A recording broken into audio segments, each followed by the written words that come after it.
السلام علیکم. میرا نام عارف منصوری ہے and I'm the host of The Mansoori Show. The show that is best described as ملاؤں گا, بتاؤں گا, دکھاؤں گا. Your link to everything Pakistani, straight from California, The Mansoori Show.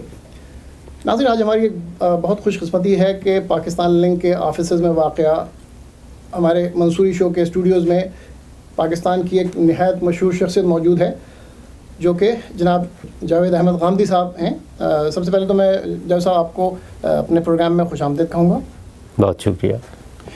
ناظرین, جیسا کہ آپ جانتے ہیں غامدی صاحب کی شخصیت کسی تعارف کی محتاج نہیں, لیکن میں تھوڑا سا آپ کو بتاتا چلوں. غامدی صاحب ایک بہت ہی معروف اسلامک اسکالر ہیں, ایجوکیٹر ہیں. یہ سول سروسز اکیڈمی لاہور میں تدریس کے فرائض انجام دیتے رہے. اس کے علاوہ المعارض انسٹیٹیوٹ آف اسلامک سائنسز کے فاؤنڈر ہیں. آئیے ان سے کچھ گفتگو کرتے ہیں. غامدی صاحب, میں آپ سے شروع کروں گا سوالات کا سلسلہ آپ کے اوائل عمری کے حوالے سے. آپ ساہیوال کے قریب ایک زمیندار گھرانے میں پیدا ہوئے. آپ کا گھرانہ ایک صوفیانہ گھرانہ تھا, لیکن آپ نے صوفی ازم کو اڈاپٹ نہیں کیا. اور میں آپ سے معلوم کرنا چاہوں گا کہ اوائل عمری میں آپ کو کیا انسپریشن تھی, کیا وہ محرک تھے جس کی وجہ سے آپ کو اسلام کو اسٹڈی کرنا اور اسلام کو سمجھنے کی جو ہے جستجو ہوئی؟ میری ابتدائی تعلیم, یہ میری خوش قسمتی ہے کہ دونوں طریقے سے ہو گئی. میرے والد کی خواہش تھی کہ میں عربی, فارسی اور جس طرح سے ہمارے دینی علوم سیکھے جاتے ہیں وہ سیکھوں. ان کو موقع مل گیا اور مجھے براہ راست بعض اچھے علماء سے یہ علوم پڑھنے کا موقع ملا. میری اسکول کی تعلیم اسی طرح ہوئی جیسے سب بچوں کی ہوتی ہے, اور اس کے بعد پھر میں لاہور آ گیا اور یہاں میں نے گورنمنٹ کالج لاہور سے فلسفے اور انگریزی ادب میں اپنی تعلیم مکمل کی. ان دونوں نظام ہے تعلیم میں پڑھنے کی وجہ سے میرے لیے بچپن ہی سے یہ ممکن ہو گیا تھا کہ میں ان چیزوں سے بھی واقفیت حاصل کر سکوں جو جدید دنیا میں موجود ہیں, اور ان چیزوں سے بھی واقفیت حاصل کر سکوں جو ہماری میراث ہے. میرے والد چونکہ صوفی تھے تو زیادہ تر کتابیں ان کے پاس وہی تھیں جو یا تو صوفیانہ شاعری پر مبنی تھیں یا پھر تصوف کو کسی نہ کسی پہلو سے بیان کرتی تھیں. تو میں نے انہی کو پڑھا, انہی سے ابتدا میں متاثر ہوا. رومی اور عطار اور سنائی یہی لوگ ہیں کہ جنہوں نے میری ابتدائی ذہنی تشکیل کی ہے. شاعری اور ادب سے مجھے بہت دلچسپی تھی, اسی طریقے سے تاریخ سے, مذہبیات سے اور ان چیزوں سے بھی.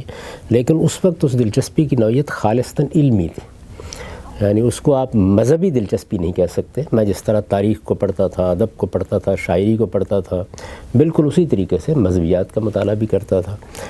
میرے والد گرامی خود بھی بہت سی نئی نئی کتابیں لا کر مجھ کو دیتے رہتے تھے. ان کے پاس ایک بڑا اچھا انتخاب تھا ہماری فارسی شاعری کا خاص طور پر. تو میں چونکہ ابتدائی میں فارسی زبان سیکھ گیا تھا تو اس وجہ سے اس کو بھی میں نے بہت بالاستیاب پڑھا, اور بہت سی چیزیں آج بھی اس کا بہت سا حصہ ذہن میں موجود ہے. تو میری ابتدائی تربیت اسی طریقے سے ہوئی ہے. اس کے بعد وہ ایک وقت آیا جب میں یہاں لاہور میں تھا اور پھر مجھے توجہ ہوئی کہ میں قرآن مجید کا مطالعہ کروں. یہ قرآن مجید ہے جس نے بہت سی وہ چیزیں جو میں بچپن میں مانتا تھا, لڑکپن میں مانتا تھا, طالب علمی کے زمانے میں مانتا تھا, ان پر نظر ثانی کرنے پہ مجبور کر دیا. میرا خیال ہے کہ یہ وہ سفر ہے کہ جو ہر طالب علم کو پیش آتا ہے, ایسا ہی سفر مجھ کو درپیش ہوا. وہ کون سی شخصیات تھیں جن کا کہ آپ پر اثر ہوا, جن سے کہ آپ نے انسپریشن حاصل کی؟ ایسی شخصیات کی اگر تعداد گنوائی جائے تو شاید بہت ہوں. اس کی وجہ یہ ہے کہ جس طرح میں نے عرض کیا کہ بچپن ہی سے مجھے اپنی میراث سے بہت قریب رہنے کا موقع مل گیا تھا. چنانچہ میں طالب علمی کے زمانے ہی میں, یعنی اسکول کی طالب علمی کے زمانے میں ابن تیمیہ سے واقف تھا, ابن قیم سے واقف تھا, غزالی سے واقف تھا, شاہ ولی اللہ سے واقف تھا. میں مذہبی شخصیات کی بات کر رہا ہوں. اسی طریقے سے اقبال ہیں, ابوالکلام ہیں, شبلی نعمانی ہیں, ان لوگوں سے واقف تھا. رشید رضا کی بہت سی چیزیں میں اس زمانے میں دیکھ لی تھی. تو ان تمام شخصیات کا کچھ نہ کچھ اثر جس طرح کہ ایک طالب علم قبول کرتا ہے وہ میں نے بھی قبول کیا. بعد میں جب میں لاہور آیا تو یہاں میری ملاقات مولانا سید ابواللہ صاحب مودودی سے ہوئی. تو اس کے لحاظ سے میں ہمیشہ یہ کہتا ہوں کہ میں نے اپنی شعور کی آنکھ ان کے آغوش فکر میں ایک لحاظ سے کھولی ہے. یعنی ایک دور وہ تھا کہ جس میں عمومی مطالعہ اور اس میں تصوف کا, شاعری کا, ادب کا غلبہ تھا. پھر ایک وہ دور ہے کہ جس میں مذہب میری دلچسپی کا موضوع بننا شروع ہوا, اور اس میں یقیناً ان کی شخصیت کا غیر معمولی کردار ہے. 1973 میں میری ملاقات قرآن مجید کے مفسر اور تدبر قرآن کے مصنف مولانا امین حسن اصلاحی سے ہوئی، اور حقیقت میں قرآن میری زندگی میں اب جو کردار ادا کر رہا ہے اس کی ابتدا انہی کے ساتھ ملاقات سے ہوئی تھی۔ 15 روز تک میں ان سے ملاقات کرتا رہا، بہت سے اشکالات تھے، اور پھر اس کے بعد میں نے فیصلہ کر لیا کہ میں ان کو ایک استاد کی حیثیت سے اپنا ہاتھ پکڑا دوں گا، اور پھر مجھے ان سے شرف تلمذ رہا کم و بیش 22-23 سال۔ ہم صاحب، آپ نے اپنے نام کے ساتھ کبھی علامہ، مولانا، مفتی ایسا کوئی لقب نہیں لگایا، لیکن آپ نے غامدی کا جو نام ہے یہ اختیار کیا، اس کے بارے میں بتائیے۔ علامہ اور مفتی اور قاری اور یہ سب میں نے اس لیے لگایا کہ ان میں سے میں کچھ نہیں ہوں، میں جھوٹ تو نہیں بول سکتا، طالب علم ہوں، ایک طالب علم کو طالب علم ہی رہنا چاہیے۔ یہ میرے دادا سے نسبت ہے، اور اس کی پوری داستان میں نے اپنی کتاب مقامات میں لکھ دی ہے۔ یہ اسکول ہی کے زمانے میں نے اختیار کر لی تھی، زیادہ اس کا اظہار بعد کے زمانوں میں ہوا۔ میرے دادا کو نور احمد مصلحی کہتے تھے، تو میں جب عربی زبان سے واقف ہوا تو میں نے اسی کو عربی زبان میں ترجمہ کر کے اس کو اپنی نسبت بنا لیا۔ آپ کی جو آرگنائزیشن ہے الموارد انسٹیٹیوٹ آف اسلامک سائنسز، ہمیں اس کے بارے میں بتائیے، اس کے اغراض و مقاصد اور اس کے کیا آبجیکٹیوز ہیں؟ 3 چیزیں ہیں جو اس میں ہدف کی حیثیت یا نصب العین کی حیثیت رکھتی ہیں۔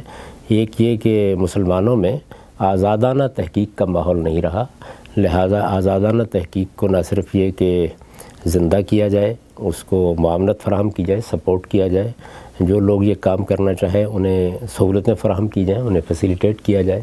تو ایک پورا اس کا شعبہ ہے جو یہی کام کرتا ہے، یعنی اس میں مختلف علمی پروجیکٹس ہیں جن پر کام کیا جاتا ہے، اہل علم اس سے متعلق ہوتے ہیں، فیلو کی حیثیت سے ان کو کچھ اسکالرشپ بھی دیے جاتے ہیں، اور ان کو کچھ سہولتیں بھی فراہم کی جاتی ہیں تاکہ وہ کام کر سکیں۔ وہ ہر طرح کی سہولتیں ہو سکتی ہیں، لائبریری کی سہولت ہے، کتابوں کی سہولت ہے، مزید تعلیم کی ہے۔ جو لوگ اس شعبے کے لیے کچھ علم حاصل کرنا چاہتے ہیں، کوئی پی ایچ ڈی کرنا چاہتا ہے یا کچھ، ان کے لیے بھی بعض موقعوں کے اوپر اسکالرشپ پر وظائف کا اہتمام کر دیا جاتا ہے۔ تو اس وقت بھی بہت سے علمی مباحث اس میں زیر تصنیف ہیں، بہت سے لوگ اس کے تحت مختلف یونیورسٹیوں میں پڑھ رہے ہیں، پی ایچ ڈی کر رہے ہیں، مختلف علوم پر کام کر رہے ہیں، اور بہت سے بڑے پروجیکٹ اس کے تحت، جیسے مثلا حدیث کا پروجیکٹ ہے یا اور چیزیں ہیں، وہ بھی روبہ عمل ہیں۔ یہ ایک شعبہ ہے۔ دوسرے میں جو تحقیقات ہوتی رہتی ہیں ان کو دنیا تک پہنچانے کا کام کیا جاتا ہے۔ آپ کہہ سکتے ہیں کوئی نشر و اشاعت یا کمیونیکیشن کا ایک شعبہ ہے، اس کے تحت کچھ ویب سائٹس بھی ہیں، اس کے تحت رسائل بھی نکلتے ہیں، اس کے تحت کتابیں بھی چھاپی جاتی ہیں۔ تو یہ ایک پورا ڈپارٹمنٹ ہے جس کو باقاعدہ طریقے سے اس کا ایک ناظم دیکھتا ہے۔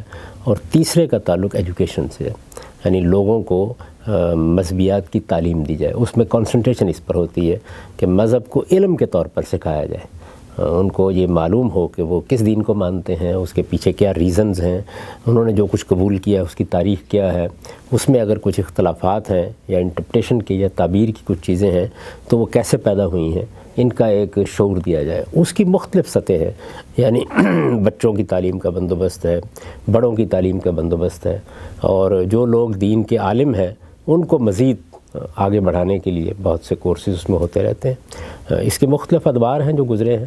ہم یہ کوشش کر رہے ہیں کہ اس کو ایک باقاعدہ کالج یا یونیورسٹی کی صورت دے دیں۔ یہ چیز ابھی زیر عمل ہے، اور نہیں کہا جا سکتا کب اس میں کامیابی ہوگی، لیکن یہ ایجوکیشن کا جو ڈپارٹمنٹ ہے اصل میں اب ہمارا زیادہ فوکس اسی پر ہے۔ الموارد کے کئی چیپٹرز ہیں، آپ اس وقت لاس اینجلس میں تشریف فرما ہیں ہمارے ساتھ، اور آپ کو جو الموارد کا لاس اینجلس چیپٹر ہے اس نے یہاں پہ مدعو کیا، آپ نے یہاں پہ تقریبات میں شرکت فرمائی اور لوگوں سے خطاب کیا اور ان کے سوالوں کے جوابات دیے۔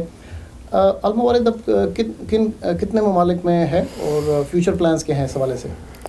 الموارد کی چیپٹرز یو ایس میں تو موجود ہی ہے، آپ اس سے واقف ہیں۔ الموارد یو ایس، اس کی قیادت زیادہ تر ڈیلس میں ہے، لیکن ساری ریاستوں میں کم و بیش اس کے نمائندے موجود ہیں۔ میں انہی کی دعوت پر یہاں آیا ہوں۔ آسٹریلیا میں بھی بہت عرصے سے قائم ہو چکا ہوا ہے، جرمنی میں بھی قائم ہو چکا ہوا ہے، انگلستان میں بھی موجود ہے، ہندوستان میں بھی ہے، کشمیر میں بھی ہے، یعنی وہ کشمیر کا وہ حصہ جو ہندوستان سے متعلق ہے۔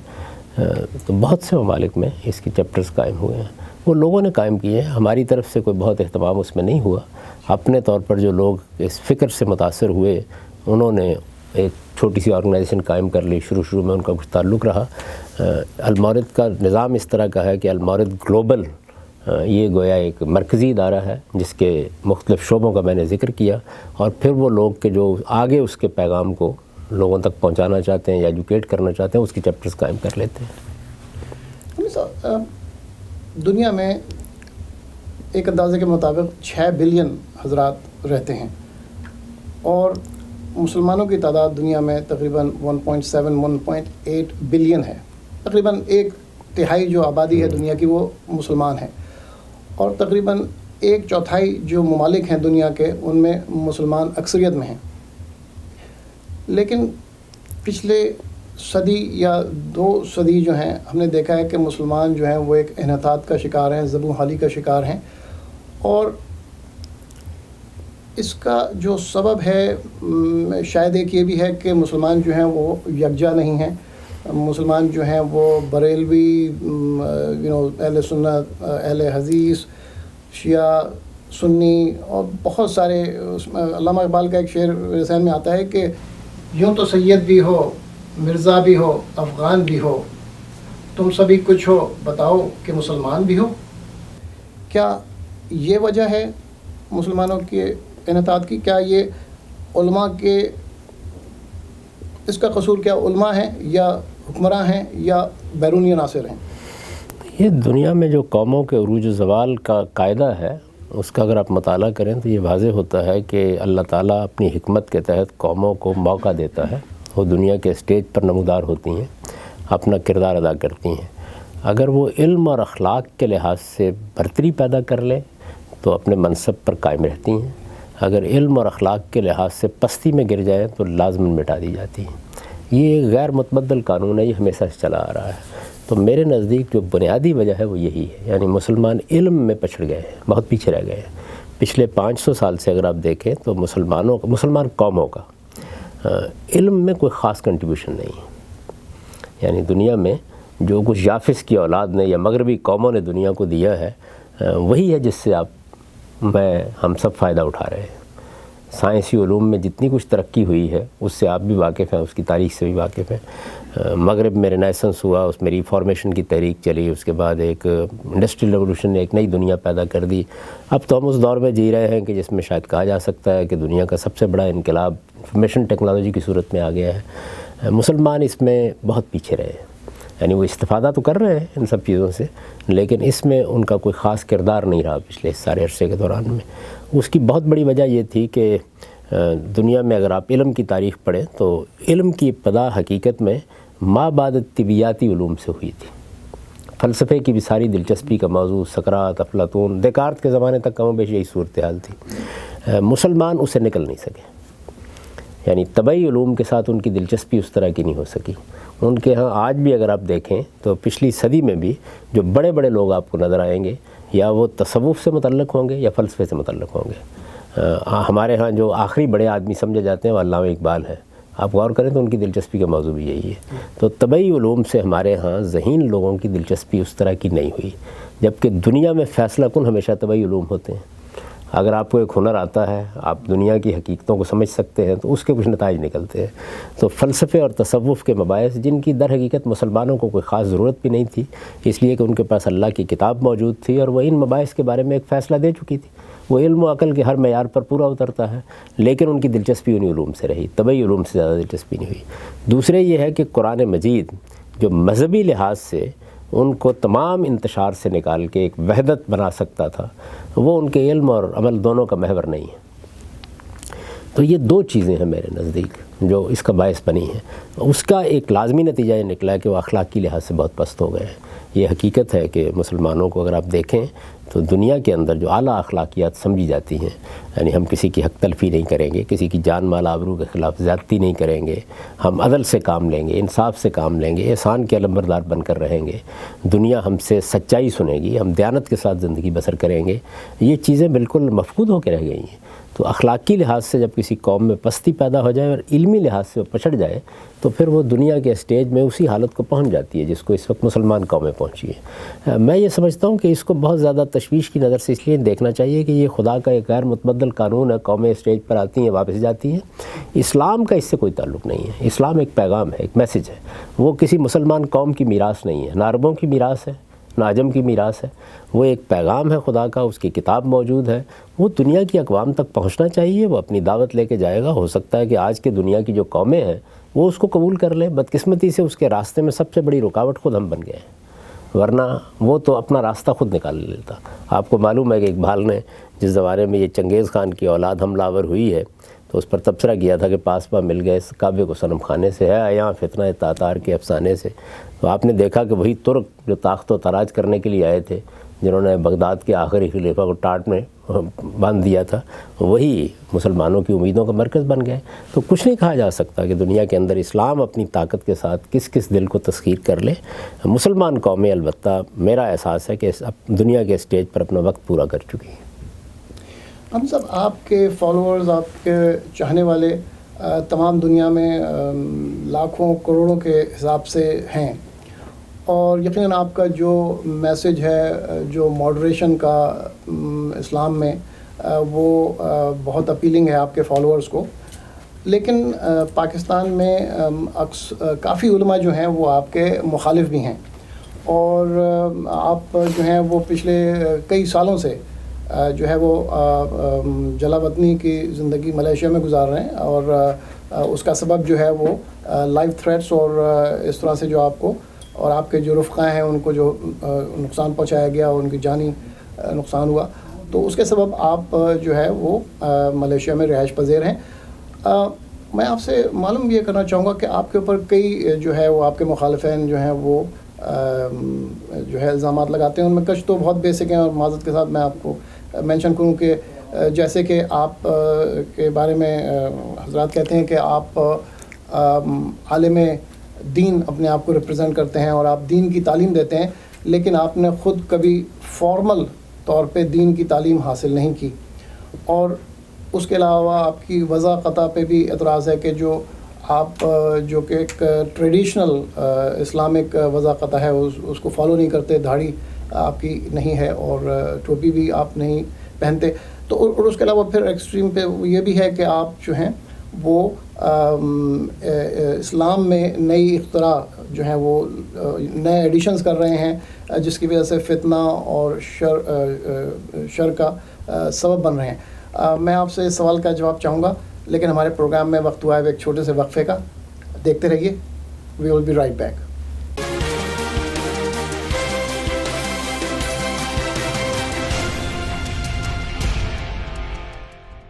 Kaba Fusion is a pharmacist-owned, patient-focused team of professionals with over 30 years' experience providing intravenous medication to patients in the comfort of their own home.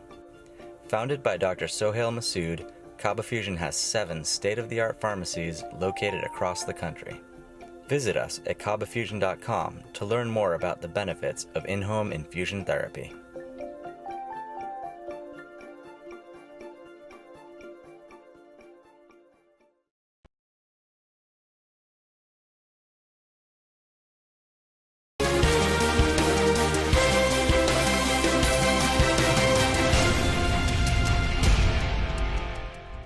Welcome back ناظرین، ہم جناب غامدی صاحب سے جو ہے وہ سوال و جواب کا سلسلہ جاری ہے۔ ہم بریک پہ جانے سے پہلے ہم نے ان سے سوال کیا تھا کہ ان کے جو مخالفین ہیں، جو مسلم علماء پاکستان میں ہیں، ان کے جو ان پہ اعتراضات ہیں، جو الزامات ہیں، ہم نے اس کے حوالے سے ان سے پوچھا تھا کہ وہ ہمیں اس کے حوالے سے بتائیں۔ تو غامدی صاحب پلیز اس کو سلسلے کو جاری رکھیے۔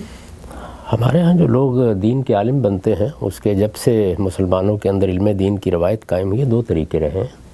ایک طریقہ یہ ہے کہ ان علوم کو جلیل القدر اہل علم سے براہ راست حاصل کیا جاتا ہے۔ امام ابو حنیفہ، امام شافعی، امام مالک، ابن تیمیہ، ان سب لوگوں نے اسی طریقے سے علم حاصل کیے۔ ہمارے آج کے زمانے میں خود علامہ اقبال کے علم کی نوعیت بالکل یہی تھی۔ یہی صورتحال اگر آپ دیکھیں تو مولانا سید ابوالحسن صاحب مودودی کی رہی ہے۔ تو تو ایک طریقہ یہ ہے. دوسرا طریقہ یہ ہے کہ آپ کسی باقاعدہ مدرسے میں جا کے تعلیم حاصل کرتے ہیں. تو میں نے پہلے طریقے سے دینی علوم کی تعلیم حاصل کی ہے اور بہت باقاعدگی کے ساتھ کی ہے. بہت جلیل القدر علماء سے وہ علوم پڑھے ہیں. ابھی میں نے آپ کو یہ بتایا تھا کہ جو زبانیں ہیں ہماری قدیم زبانیں جن کو السنہ شرقیہ کہا جاتا ہے، ان کی تعلیم میں نے اپنے اسکول کے زمانے میں پالی تھی. تو میرے نزدیک یہ ہے کہ اس طرح کی باتیں بہت سی کہی جا سکتی ہیں، لیکن یہ دونوں طریقے ہمیشہ موجود رہے ہیں. مجھے جو بات کہنی ہے وہ یہ ہے کہ میں نے کبھی اپنے آپ کو کسی حیثیت سے پیش نہیں کیا. میں نے، اگر آپ میری گفتگویں سنیں، میری تحریریں پڑھیں، میں ہمیشہ اپنے آپ کو ایک طالب علم کہتا ہوں.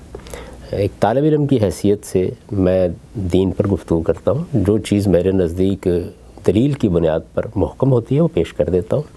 ہمیشہ اس کے لیے تیار رہتا ہوں کہ جس کا جی چاہے اس پر تنقید کر کے اس کی غلطی واضح کر دے. اپنی غلطی کی اصلاح کرنے کے لیے ہمیشہ ہر وقت تیار رہتا ہوں. یہ جو آپ نے وضاحت اور اس طرح کی چیزوں کے بارے میں سوالات اٹھائے ہیں، تو اس میں کوئی شک نہیں ہے کہ مسلمانوں نے ان کو بڑی اہمیت دے رکھی ہوئی ہے. لیکن میں نے جہاں تک اسلام کا مطالعہ کیا ہے، اسلام آپ کو کسی وضاحت کا پابند نہیں کرتا. اس میں اس طرح کی کوئی چیز سرے سے موجود ہی نہیں ہے. رسالت میں آپ صلی اللہ علیہ وسلم وہی لباس پہنتے تھے جو آپ کی قوم کے لوگ پہنا کرتے تھے. آپ نے کوئی لباس تبدیل نہیں کیا، کوئی خاص لباس مقرر نہیں کیا. اسلام ہم کو یہ بتاتا ہے کہ آپ شریفانہ، مہذب، شائستہ لباس پہنی. اس کے سوا کوئی پابندی عائد نہیں کی گئی. میرے نزدیک اگر ایک آدمی سائنس کا ماہر ہے یا ایک آدمی ڈاکٹر ہے یا انجینئر ہے تو کیا وہ اپنی کوئی مخصوص وضاحت بھی اختیار کرتا ہے؟ جیسے دوسرے لوگ ہوتے ہیں اسی طرح رہتا ہے. میں اصرار کے ساتھ کہتا ہوں کہ ایسے ہی رہنا چاہیے. یعنی ایک دین کا عالم اس کے سوا کیا ہے کہ وہ کچھ علوم کا ماہر ہے، اور اس حیثیت سے لوگ اس کی طرف رجوع بھی کرتے ہیں. وہ لوگوں کی تعلیم کا بندوبست بھی کرتا ہے، ان کی تربیت کا اہتمام بھی کرتا ہے. دین کا علم ہو یا دنیا کا علم، اس کا آپ راستہ بند نہیں کر سکتے کہ ایک خاص اس کو عہد میں بند کر دیں یا ایک خاص زمانے میں بند کر دیں یا ایک خاص تعلیمی درسگاہ میں بند کر دیں. علم اپنا راستہ خود تلاش کرتا ہے اور وہ اپنے راستے پر چلتا رہتا ہے. اس میں نئی نئی دنیایں پیدا ہوتی رہتی ہیں. علماء کے جہاں تک میرے اوپر اعتراضات کا تعلق ہے، میرے نزدیک اس کا باعث یہ چیزیں نہیں ہیں، یہ تو ضمنی چیزیں ہیں.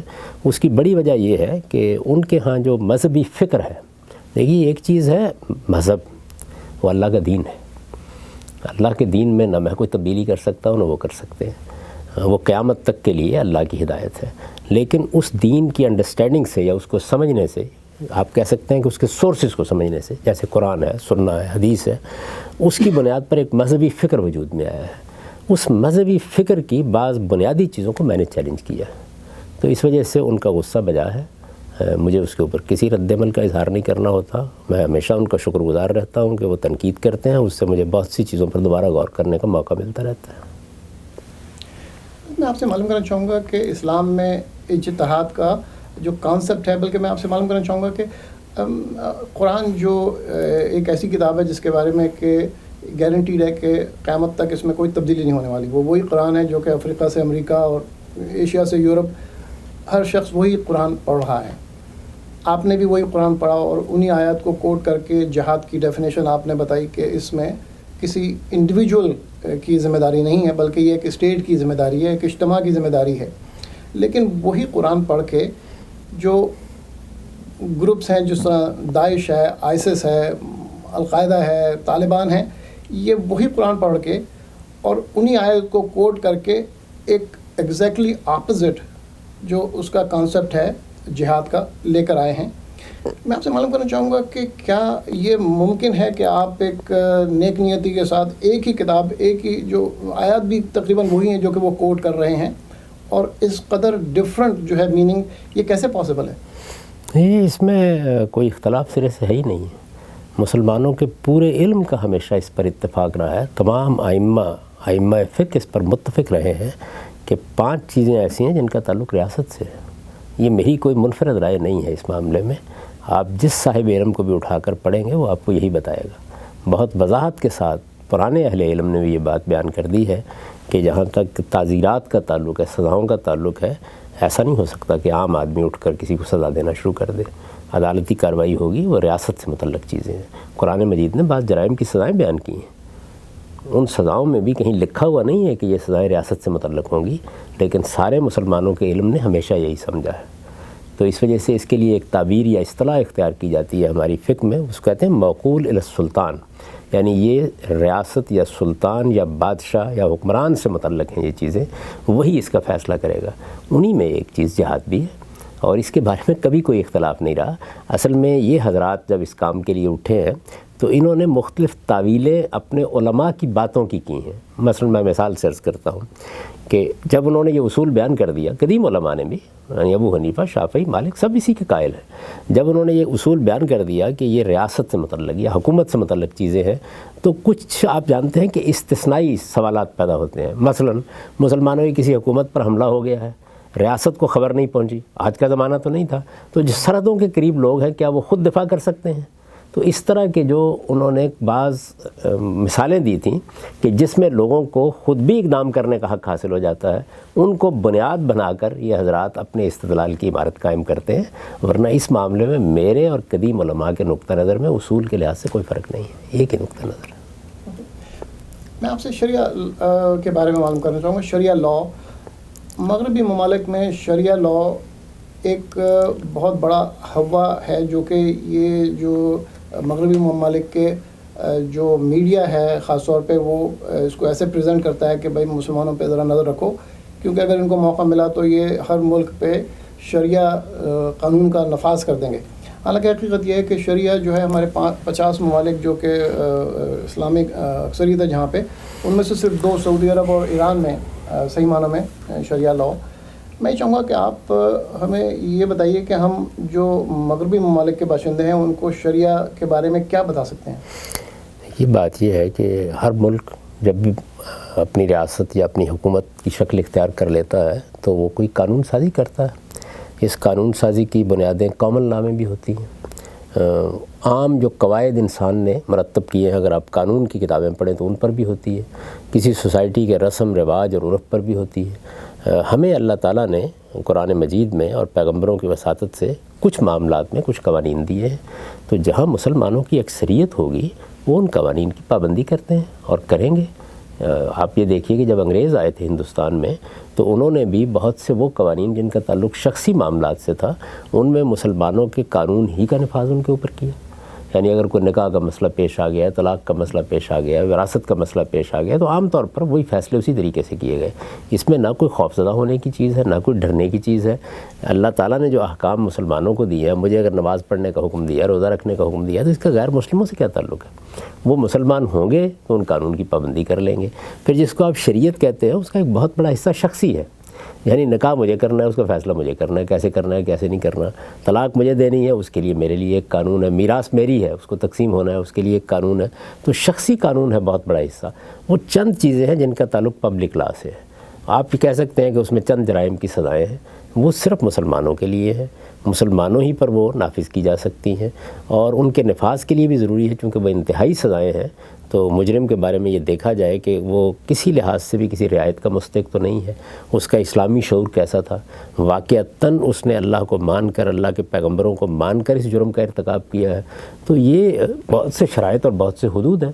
یہ جو آپ ایران میں یا سعودی عرب میں بعض چیزیں دیکھتے ہیں، اس کا تعلق شریعت سے تو جو کچھ ہے سو ہے، زیادہ تعلق اس کا وہاں کے کلچر سے ہے۔ مثال کے طور پر خواتین ڈرائیونگ نہیں کر سکتی، اس کا شریعت سے کیا تعلق ہے؟ یہ ایک بالکل کلچرل چیز تھی۔ آپ دیکھیے کہ وقت آ گیا، ختم ہو گئی۔ اسی طرح بہت سی ایسی چیزیں ہیں کہ جو مسلمانوں کے ہاں ان کے کلچر سے، ان کی روایات سے، مختلف علاقوں میں ان کے تعامل سے پیدا ہوئی ہیں، ان کو بھی بعض اوقات شریعت سمجھ لیا جاتا ہے۔ شریعت تو بہت مختصر سی چیز ہے جس میں نکاح کے بارے میں، طلاق کے بارے میں، اسی طرح اور بہت چیزوں کے بارے میں اللہ کی ہدایت ہمارے پاس موجود ہے، وہ مسلمانوں سے متعلق ہے۔ ان لوگوں کو اس سے ڈرنے کی کوئی وجہ نہیں ہے۔ صاحب میں آپ سے کچھ سوالات پوچھنا چاہوں گا جو کہ آپ سے تقریباً ہر کویشچن آنسر سیشن میں پوچھے جاتے ہیں۔ کچھ سوالات تو میرا خیال ہے، مجھے لگتا ہے کہ وہ آپ سے اس وجہ سے پوچھے جاتے ہیں کہ شاید وہ یہ امید کر رہے ہیں کہ آپ شاید کوئی دوسرا جواب دیں گے اب، کیونکہ یہ سوالات باقاعدگی سے ہر کویشچن آنسر میں آپ سے پوچھے جاتے ہیں۔ تو میں آپ سے شارٹ آنسرز جو ہیں میں ان کے چاہوں گا، کیونکہ یقیناً یہ لوگوں کے ذہن پہ سوالات ہیں۔ جیسے کیا نیل پالش لگا کے وضو یا نماز جائز ہے؟ نیل پالش لگانے سے پہلے وضو کر لینا چاہیے، اس کے بعد لگائے رکھیں، اسی پر وضو کرتے رہیں اور نماز پڑھتے رہیں۔ آپ اس کا جواب دے چکے ہیں، لیکن داڑھی کے بارے میں اسلام میں کیا حکم ہے؟ داڑھی اسلام کے احکام میں سے کوئی حکم نہیں ہے، نہ یہ فرض ہے نہ کوئی سنت ہے۔ پیغمبر صلی اللہ علیہ وسلم نے داڑھی رکھی ہوئی تھی، اس سے پہلے بھی بہت سے نیک لوگ داڑھی رکھتے رہے ہیں۔ ایک زمانے میں بہت رواج رہا ہے مردوں میں داڑھی رکھنے کا، داڑھی تو کارل مارکس کی بھی بہت بڑی تھی۔ تو ہم اللہ کے پیغمبر کے ساتھ محبت کرتے ہیں، اس محبت کے اظہار کے لیے بہت سی چیزیں اختیار کر لیتے ہیں۔ تو بعض چیزیں ایسی ہوتی ہیں جن کا تعلق قانون سے، شریعت سے، ضابطے سے ہے، بعض چیزیں وہ ہیں کہ جو روایت سے، تعلق سے، محبت سے پیدا ہوتی ہیں۔ آپ کو معلوم ہے کہ لوگ قائد اعظم کے ساتھ محبت کرتے تھے تو انہوں نے جناح کیپ پہننا شروع کر دی۔ تو رسالت میں آپ صلی اللہ علیہ وسلم کے ساتھ مسلمانوں کی محبت ایمان کا حصہ ہے، اس کے نتیجے میں ہم بہت سی چیزیں اپنانے کی کوشش کرتے ہیں۔ یہ اپنی جگہ ایک بڑی محبوب مطلوب چیز ہے، لیکن اس کا قانون، شریعت، دین سے کوئی تعلق نہیں ہے۔ استخارہ کے بارے میں آپ کیا رائے ہے؟ ایک دعا ہے، اللہ تعالیٰ کے حضور آپ دعا کرتے ہیں۔ ہم مسلمانوں کو یہ تعلیم دی گئی ہے کہ جب بھی کوئی دنیا کا معاملہ پیش آئے تو علم اور عقل کی روشنی میں ہم پہلے تدبیر کریں، یعنی اگر کوئی مرض آ گیا تو علاج کریں گے، کوئی فیصلہ کرنا ہے تو اس کے لیے مواد اکٹھا کریں گے، تجزیہ کریں گے، علمی اور عقلی طور پر کسی نتیجے میں پہنچیں گے، اس کے ساتھ اللہ سے دعا کریں گے، اس لیے کہ بے شمار چیزیں ایسی ہیں کہ جو انسان کی گرفت میں نہیں ہوتی۔ تو استخارہ کچھ نہیں ہے، اللہ سے خیر کی دعا ہے۔ استخارے کا مطلب ہے اللہ سے خیر کی دعا۔ لوگوں نے اس کو ایک کاروبار بنا لیا ہے، وہ کچھ بھی نہیں۔ آپ کو دعا کرنی چاہیے، مجھے بھی دعا کرنی چاہیے۔ اللہ کے حضور میں درخواست ہے کہ پروردگار میں یہ معاملہ کرنے کے لیے جا رہا ہوں، میرے لیے اس میں بھلائی پیدا کر دے، اس کے سوا کچھ نہیں۔ رقص و موسیقی کے بارے میں اسلام کے کیا حکم ہے؟ اسلام میں تمام فنون لطیفہ بالکل جائز ہیں، اسلام نے ان پر کوئی پابندی نہیں لگائی۔ موسیقی ہے، مصوری ہے، رقص ہے، اور جتنی چیزیں ہیں بالکل جائز ہیں۔ اسلام نے یہ بتا دیا ہے کہ وہ کیا چیزیں ہیں کہ جن سے انسان کو بچنا چاہیے۔ وہ قرآن مجید نے ایک مقام کے اوپر خود واضح کر دی ہیں کہ کھانے پینے کی چیزوں کے علاوہ اللہ نے 5 چیزوں کو حرام کیا ہے، اور بڑے اصرار کے ساتھ فرمایا ہے کہ لوگوں کو بتا دیا جائے کہ میں نے صرف 5 چیزیں حرام کی ہیں۔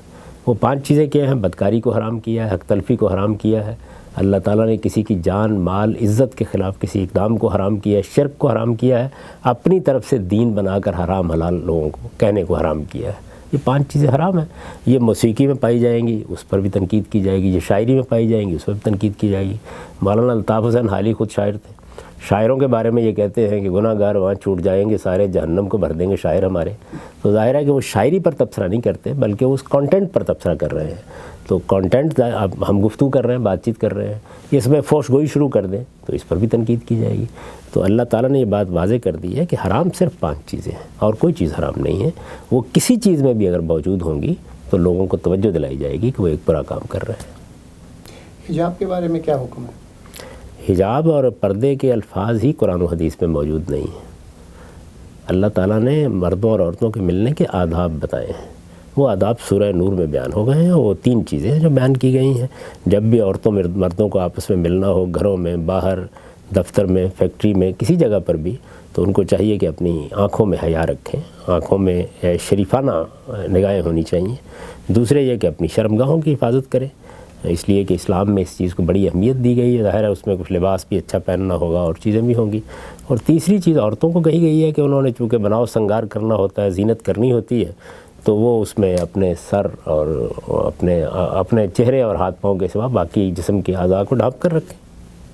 انٹرسٹ یا سود کے بارے میں اسلام میں کیا حکم ہے؟ جب ہم کسی کو قرض دیتے ہیں تو اسلام یہ کہتا ہے کہ آپ اس پر نفع کا مطالبہ نہ کریں، اسی کو سود کہا جاتا ہے، اور یہ اللہ تعالیٰ نے ممنوع قرار دے دیا۔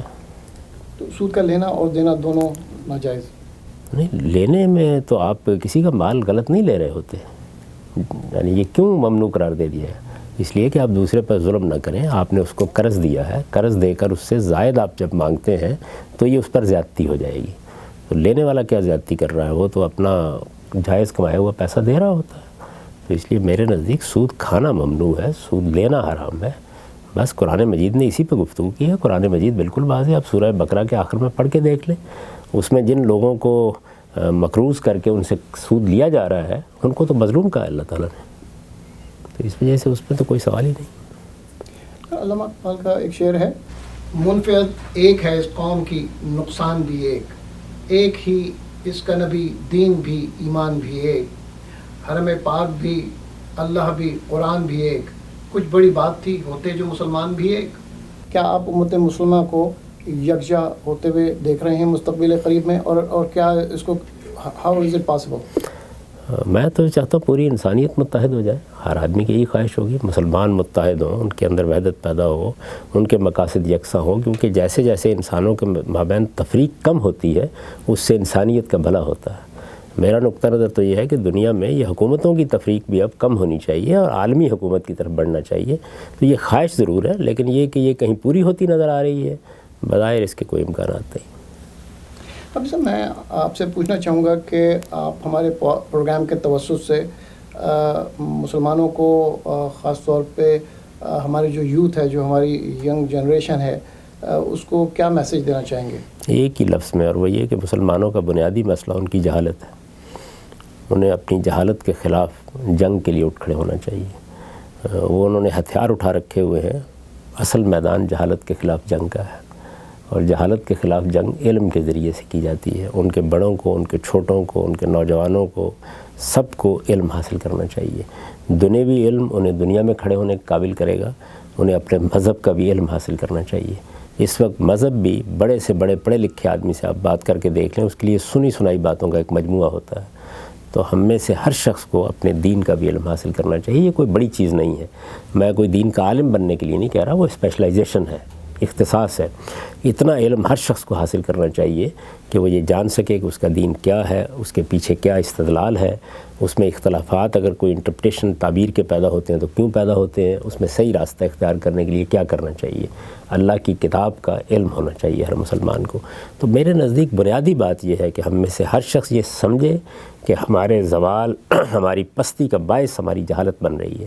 یہ جو آپ قتل و غارت دیکھ رہے ہیں، یہ فتوی بازی دیکھ رہے ہیں، یہ ایک دوسرے کے گریبان پھاڑتے ہوئے مسلمانوں کو دیکھ رہے ہیں، یا جس طریقے کا معاملہ ملکوں میں، قوموں میں، فرقوں میں، گروہوں میں ہو رہا ہے، اس کی واحد وجہ جہالت ہے. اس کے خلاف ہم کو برسر جنگ ہونا چاہیے. بہت بہت شکریہ.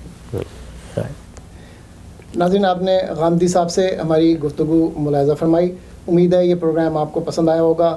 ہمیں اپنی آرا سے آگاہ کرتے رہیے. آپ کے اسکرین پہ جو ایڈریس ہے اس پہ ہمیں اپنے کامنٹس، اپنے فیڈ بیک بھیجتے رہیے. اور ہمارے پروگرام کی پچھلی ایپیسوڈز دیکھنے کے لیے پلیز وزٹ pakistanlink.com/ARY. ہمارے پروگرام کا وقت اب ختم ہوا. اپنا خیال رکھیے گا. خدا حافظ.